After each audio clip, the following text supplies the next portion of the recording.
স্বাগতম জনাইছোঁ মই এক নতুন এটা ভিডিঅ'লৈ। আজি আপোনালোকক দেখুৱাব লৈছোঁ য়ামাহাৰ ফেচিনো 125cc।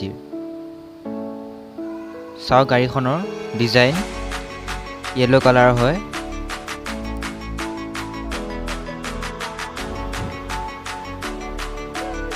চাওক পিছ চাইডৰ ডিজাইনটো চাওক এবাৰ। BS6ৰ হয়, পুৰা নিউ ডিজাইন 2021ৰ হয়।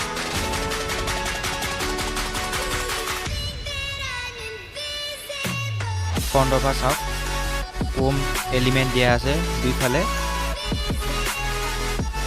ক্ৰোম এলিমেণ্ট দিয়া আছে হেডলাইটৰ কাষত। চাওক তলৰ ডিস্ক ব্ৰেক দিয়া আছে, এলয় হুইল হয়।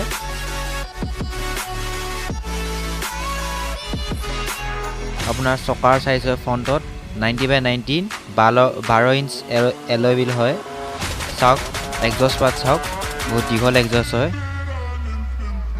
আৰু পিছ চকাৰ আপোনাৰ চকাৰ চাইজ হৈছে 110/90, 10 inch alloy wheel. Rear foot বেছ হয়। এই গাড়ীখনৰ যদি আপোনাৰ মেক্স পাৱাৰৰ কথা যদি মেক্স আপোনাৰ ইঞ্জিনৰ কথা যদি ক'ব যাওঁ, এয়াৰ কুলেড হয়, 4 ষ্টক SOSC 2 ভাল্ভ ইঞ্জিন হয়। ফ্ৰণ্টৰ যদি ডিস্কৰ চাইজ কওঁ, আপোনাৰ ফ্ৰণ্টৰ ডিস্কৰ চাইজ হ'ল 190 mm, ষ্টিকাৰিং হয় য়ামাহাৰ, হোৱাইট য়েল্ল' কালাৰ। চাওক পুনৰ ফ্ৰণ্টত আপোনাৰ হেল'জেন হেডলাইট আছে।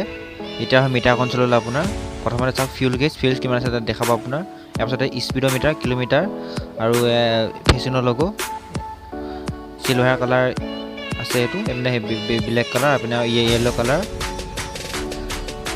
হাই beam, low' beam, indicator, horn, rear brake, মিৰৰখন চাই লওক এবাৰ। আৰু এইপিনে আপোনাৰ ইঞ্জিন কাট অপশ্যন চুইচ আছে বাইকৰ নিচিনাকৈ।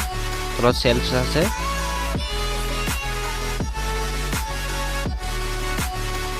আৰু এইপিনে এক্সিলেটৰ আছে, আপোনাৰ ফ্ৰণ্ট ব্ৰেক আছে, মিৰৰখন চাই লওক এবাৰ। আৰু চাবি চাওক এই তলৰ এইটো, তাৰ ওচৰতে আছে আপোনাৰ হুক আছে, কেৰিয়াৰ হুক আছে, কিয় বস্তু লৈ যাব পাৰিব। আৰু তলত চাওক আপুনি ফিনিছ আছে আপোনাৰ, চাওক ফিনিছ আছে। এই গাড়ীখনৰ আপোনাৰ ৰেড কালাৰ আছে, মই ৰেড কালাৰটো দেখুৱাম আপোনালোকক।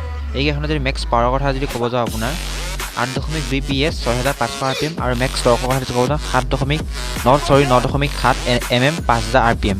এই বাইকখনৰ যদি ৰিয়েৰৰ আপোনাৰ পিছৰ যদি ছাছপেনশ্যন ক'ব যাওঁ, ইউনিচুইং হয়। আৰু টেংকি যদি কথা যাওঁ 5.2 লিটাৰ টেংকিত হয় ইয়াত। আৰু এই গাড়ীখনৰ যদি এক্স-শ্ব'ৰুম প্ৰাইচৰ কথা যদি ক'ব যাওঁ, আপোনাৰ এক্স-শ্ব'ৰুম প্ৰাইচ হ'ল 77,740 rupees। আৰু যদি অনৰোড প্ৰাইচৰ কথা ক'ব যাওঁ 92,040 rupees অনলি। আৰু এই গাড়ীখন আপুনি মাত্ৰ 25,000 দি য়ামাহা মটৰ্ছৰ পৰা লৈ যাব পাৰিব। মৰিগাঁৱৰ য়ামাহা মটৰ্ছৰ পৰা লৈ যাব পাৰিব, আপুনি য়ামাহা লৈ যাব পাৰিব, কোনো কথা নাই। গাড়ীখনৰ আপোনাৰ যিটো ছিটৰ তলত থকা ডিগ্ৰীৰ কেপাচিটি হ'ল 21 লিটাৰৰ। এই স্কুটিখনৰ যদি মাইলেজৰ কথা ক'ব যাওঁ আপোনালোকক, মাইলেজ 55-50 আৰামছে পাব আপুনি, কোনোখন আপুনি চব ভালকৈ যদি চলায়। আৰু এই গাড়ীখনৰ ওজনৰ কথা যদি ক'ব যাওঁ 100 kg হয়। মোৰ ভিডিঅ'টো যদি চাই আপোনালোকৰ ভাল লাগে, ছাবস্ক্ৰাইব, লাইক এণ্ড শ্বেয়াৰ কৰিব। ধন্যবাদ। আজিলৈ ইমানেই।